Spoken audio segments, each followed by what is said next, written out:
Viewers welcome back in program ਜੀ doctor ਸਾਹਿਬ ਰਾਜਸੀ ਇਸ਼ੂ ਤੋਂ ਬਾਅਦ ਆਪਾਂ ਚੱਲਦੇ ਹਾਂ ਐਂਡ ਵਾਲੇ ਸੈਗਮੈਂਟ ਤੇ ਜਿਸ ਦਾ ਨਾਮ ਹੈ ਨਗੇਟਸ ਆਫ ਸਪਿਰਿਚੁਅਲ ਵਿਜ਼ਡਮ। ਸੋ ਕੀ ਵਿਚਾਰ ਨੇ ਤੁਹਾਡੇ ਡਾਕਟਰ ਸਾਹਿਬ? ਦੇਖੋ, ਬਾਕੀ ਤਾਂ ਜਦੋਂ ਦੁਨੀਆ ਦੇ ਵਿੱਚ ਅਸੀਂ ਵਿਚਰਦੇ ਹਾਂ, ਜਿਉਂਦੇ ਹਾਂ, ਤੇ ਸਾਰੀਆਂ ਹੀ ਚੀਜ਼ਾਂ ਦੇ ਨਾਲ ਤੁਹਾਡਾ ਵਾਹ ਪੈਂਦਾ ਹੈ। ਤੁਸੀਂ ਸਮਾਜ ਦੇ ਵਿੱਚ ਵੀ ਵਿਚਰਨੇ, ਸਿਆਸੀ ਲੋਕ, ਸਿਆਸੀ ਤਾਕਤ, ਹਕੂਮਤਾਂ, ਫਿਰ ਤੁਸੀਂ ਪਰਿਵਾਰ ਦੇ ਵਿੱਚ ਵੀ ਪਰਿਵਾਰਕ ਜ਼ਿੰਮੇਵਾਰੀਆਂ ਔਰ ਸਾਰੀਆਂ ਤੁਹਾਡੇ ਸਿਰ ਦੇ ਉੱਤੇ ਹੁੰਦੀਆਂ ਨੇ ਜੀ। ਬੱਚੇ ਬੱਚਿਆਂ ਦੀ ਪਰਵਰਿਸ਼ ਵੀ ਉਸ ਦੇ ਨਾਲ ਜੁੜੀ ਹੁੰਦੀ ਹੈ। ਔਰ ਇਸ ਸਭ ਦੇ ਬਾਵਜੂਦ ਜਿਹੜੀ ਗੱਲ ਸਾਨੂੰ ਸਿੱਖ ਆਈਡੀਓਲੋਜੀ ਜਾਂ ਗੁਰੂ ਨਾਨਕ ਸਾਹਿਬ ਦੇ ਥਾਟ ਦੇ ਨਾਲ ਇਹ ਹੈ ਕਿ ਵੀ ਅਸੀਂ ਇਸ ਦੁਨੀਆ ਦੇ ਵਿੱਚ ਰਹਿੰਦੇ ਹਾਂ, ਆਪਣੇ ਫਰਜ਼ਾਂ ਦੀ ਪੂਰਤੀ ਵੀ ਕਰਨੀ ਹੈ, ਆਪਣੇ ਫਰਜ਼ਾਂ ਨੂੰ ਵੀ ਜਿਹੜਾ ਉਹ ਨਿਭਾਣਾ, ਦੌੜਨਾ ਨਹੀਂ ਹੈ। ਇਸ ਲਈ ਉਦਾਸ ਹੋਣਾ ਦੁਨੀਆ ਤੋਂ ਜਾਂ ਬ੍ਰਹਮਚਾਰੀ, ਸੰਨਿਆਸੀ ਔਰ ਮੈਂਡੀਕੈਂਟ ਔਰ ਸੈਲੀਬ੍ਰੇਟ, ਇਹ ਸਿੱਖੀ ਦਾ ਰਸਤਾ ਨਹੀਂ।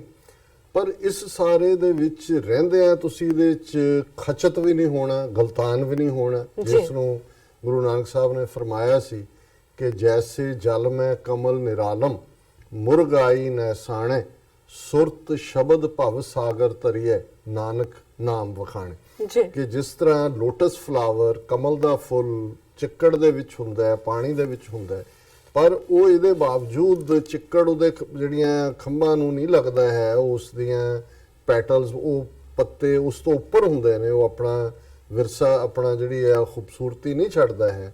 ਇਸੇ ਤਰ੍ਹਾਂ ਹੀ ਦੁਨੀਆ 'ਚ ਰਹਿੰਦੇ ਆ, ਜੇ ਸਾਡਾ ਮਨ, ਸਾਡੀ ਸੁਰਤ, ਸਾਡਾ ਧਿਆਨ ਜਿਹੜਾ ਉਹ ਰੱਬ ਵੱਲ ਹੋਏ, ਅੱਲਾਹ ਤਾਲਾ ਵੱਲ ਹੋਏ, ਸਾਡੀ ਸੁਰਤ ਰੱਬ ਦੀ ਯਾਦ ਵਿੱਚ ਜੁੜੀ ਹੋਏ ਤਾਂ ਫਿਰ ਇਹ ਜਿਹੜਾ ਚਾਰ ਚਫੇਰਾ ਹੈ ਇਹ ਸਾਨੂੰ ਪੋਹ ਨਹੀਂ ਸਕਦਾ, ਇਹ ਸਾਨੂੰ ਜਿਹੜਾ ਉਹ ਥੱਲੇ ਨਹੀਂ ਲਿਆ ਸਕਦਾ।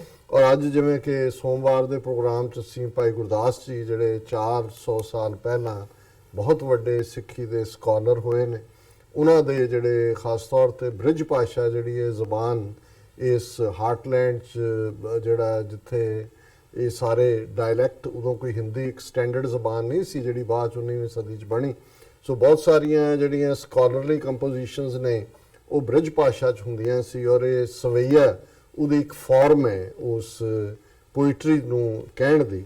ਸੋ ਇਹ ਉਹਨਾਂ ਦਾ ਸਵਈਆ ਇਸ ਥਾਟ ਵਾਲੀ ਐਡਰੈਸ ਕਰਦਾ ਕਿ ਵੀ ਕਿਵੇਂ ਅਸੀਂ ਇਸ ਦੁਨੀਆ ਦੇ ਵਿੱਚ ਰਹਿੰਦਿਆਂ ਵੀ ਆਪਣੇ ਆਪ ਦੇ ਵਿੱਚ ਕਿਹੜੇ ਗੁਣ, ਕਿਹੜੇ ਕਰੈਕਟਰਿਸਟਿਕ, ਕਿਹੜੀਆਂ ਕੁਆਲਿਟੀਜ਼ ਸਾਡੇ ਵਿੱਚ ਹੋਣ, ਕਿਹੜੀਆਂ ਖਾਸੀਅਤਾਂ, ਕਿ ਅਸੀਂ ਇਸ ਸਭ ਦੇ ਵਿੱਚ ਵੀ ਇਸ ਤੋਂ ਆਜ਼ਾਦ ਹੋਈਏ ਔਰ ਰੱਬ ਦੇ ਨੇੜੇ ਹੋਈਏ। ਸੋ ਇਹ ਭਾਈ ਸਾਹਿਬ ਫਰਮਾਉਂਦੇ ਨੇ, ਔਰ ਇਸ ਸਵਈਆ ਨੰਬਰ 246 ਹੈ, ਜਤ ਸਤ ਸਿੰਘਾਸਨ ਸਹਿਜ ਸੰਤੋਖ ਮੰਤਰੀ ਧਰਮ ਧੀਰਜ ਤੁਜਾ ਅਬ ਚਲ ਰਾਜ ਹੈ ਸ਼ਿਵ ਨਗਰੀ ਨਿਵਾਸ ਦਇਆ ਦੁਲਹਨ ਮਿਲੀ ਭਾਗ ਤੋਂ ਭੰਡਾਰੀ ਪਾਓ ਭੋਜਨ ਸਾਕਾਜ ਹੈ ਅਰਥ ਵਿਚਾਰ ਪਰਮਾਰਥ ਕੈ ਰਾਜਨੀਤੀ ਛਤਰ ਪੱਤਰ ਛਿਮਾ ਛਤਰ ਛਾਇਆ ਛਬ ਛਾਬ ਹੈ ਆਨੰਦ ਸਮੂਹ ਸੁਖ ਸ਼ਾਂਤ ਪਰਜਾ ਪ੍ਰਸੰਨ ਜਗਮਗ ਜੋਤ ਅਨਹਦ ਤੁਹਾਨੂੰ ਬਾਜ ਹੈ ਜੀ। ਔਰ ਇਹ ਜਿੱਥੇ ਇੱਕ ਆਈਡੀਅਲ ਪੋਲੀਟੀਕਲ ਸਟੇਟ ਦੀ ਗੱਲ ਵੀ ਹੈ ਇਹਦੇ 'ਚ ਕਿ ਕਿੱਥੇ ਉਹ ਐਸਾ ਕਿਹੜਾ ਸਿਸਟਮ ਹੋਏਗਾ ਜਿਹਦੇ 'ਚ ਕਿ ਲੋਕ ਖੁਸ਼ ਹੋਣਗੇ, ਲੋਕਾਂ ਦੇ ਵਿੱਚ ਜਿਹੜਾ ਉਹਨਾਂ ਨੂੰ ਜਸਟਿਸ ਮਿਲੇਗਾ, ਸ਼ਾਂਤੀ ਮਿਲੇਗੀ, ਪ੍ਰੋਸਪੈਰਿਟੀ ਮਿਲੇਗੀ। ਪਰ ਉਹਦੀ ਸ਼ੁਰੂਆਤ ਨਿੱਜ ਦੇ ਨਾਲ ਹੈ, ਰੂਹ ਦੇ ਸਫ਼ਰ ਦੇ ਨਾਲ ਹੈ। ਔਰ ਉਹ ਕਹਿੰਦੇ ਨੇ ਭਾਈ ਗੁਰਦਾਸ, ਜਤ ਸਤ ਸਿੰਘਾਸਨ, ਸਿੰਘਾਸਨ ਅਸੀਂ ਤਖਤ ਨੂੰ ਕਹਿੰਦੇ ਹਾਂ ਕਿ ਹਰ ਇਨਸਾਨ ਪਹਿਲਾਂ ਸਭ ਤੋਂ ਜਤ ਤੇ ਸਤ, ਟਰੂਥ ਔਰ ਜਿਹੜਾ ਹੈ ਟਰੂ ਮੋਰਲਸ, ਇਖਲਾਕ, ਜਦੋਂ ਅਸੀਂ ਜਤ ਸਤ ਕਹਿੰਦੇ ਹਾਂ, ਟਰੂਥ ਔਰ ਜਤ ਹੁੰਦਾ ਟਰੂ ਇਖਲਾਕ, ਜਿਹਦੇ 'ਚ ਤੁਸੀਂ ਤੁਹਾਡਾ ਆਪਣੇ ਇਨਸਟਿੰਕਟਸ ਤੇ ਕਾਬੂ ਹੈ ਕਿ ਸਾਡੀ ਰੂਹ ਜਿਹੜੀ ਹੈ ਪਹਿਲਾਂ ਤਾਂ ਉਸ ਸਿੰਘਾਸਨ ਦੇ ਉੱਤੇ, ਉਸ ਤਖਤ ਤੇ ਬੈਠੇ ਜਿਹੜਾ ਸੱਚ ਦਾ ਤਖਤ ਹੈ, ਔਰ ਜਿੱਥੇ ਸਾਡਾ ਕੰਟਰੋਲ ਹੈ ਆਪਣੀਆਂ ਇਨਸਟਿੰਕਟਸ ਦੇ ਉੱਤੇ। ਸਹਿਜ ਸੰਤੋਖ ਮੰਤਰੀ, ਹੁਣ ਜਿਹੜਾ ਬਾਦਸ਼ਾਹ ਬਣਦਾ ਤਖਤ ਤੇ ਉਹਦੇ ਮੰਤਰੀ ਵੀ ਹੁੰਦੇ ਨੇ।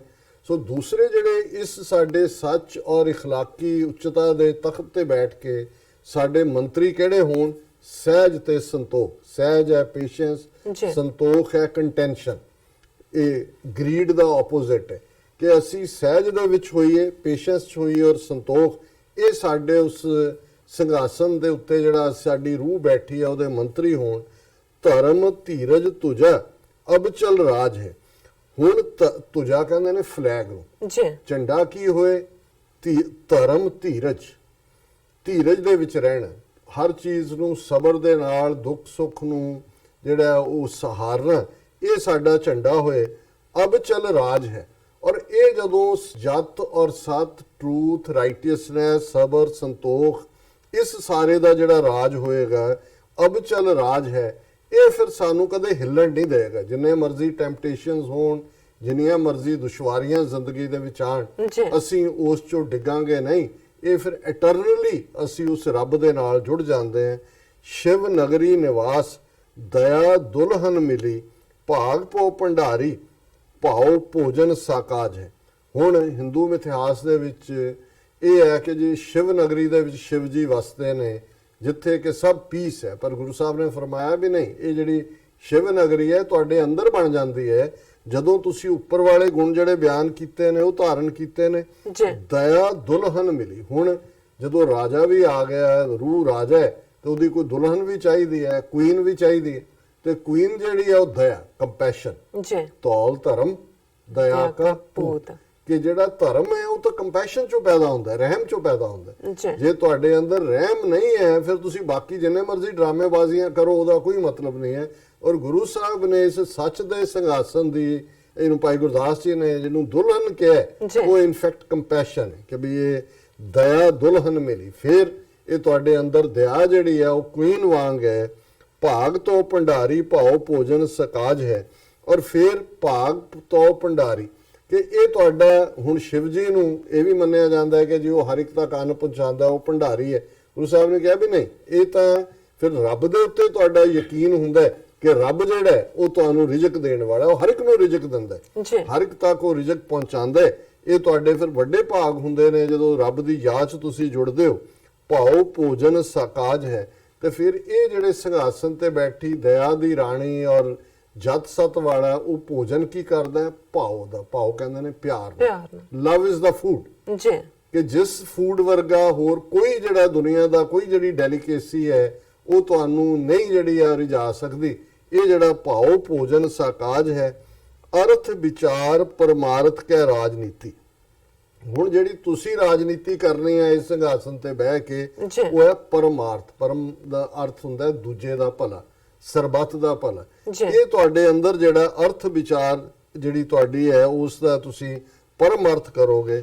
ਛਤਰਪਤ ਛਿਮਾ ਛਤਰ ਛਾਇਆ ਛਬ ਛਾਬ ਹੈ। ਹੁਣ ਰਾਜਾ ਕੈਨੋਪੀ ਦੇ ਥੱਲੇ ਬਹਿੰਦਾ, ਜਿਹਨੂੰ ਛਤਰ ਕਹਿੰਦੇ ਨੇ, ਇਹ ਛਤਰ ਝੁਲਦਾ।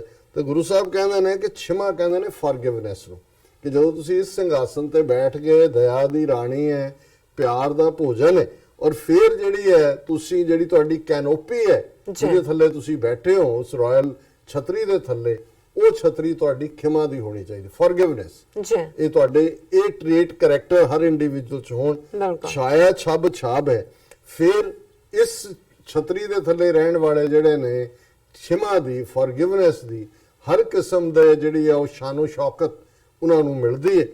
ਆਨੰਦ ਸਮੂਹ ਸੁਖ ਸ਼ਾਂਤ ਪਰਜਾ ਪ੍ਰਸੰਨ।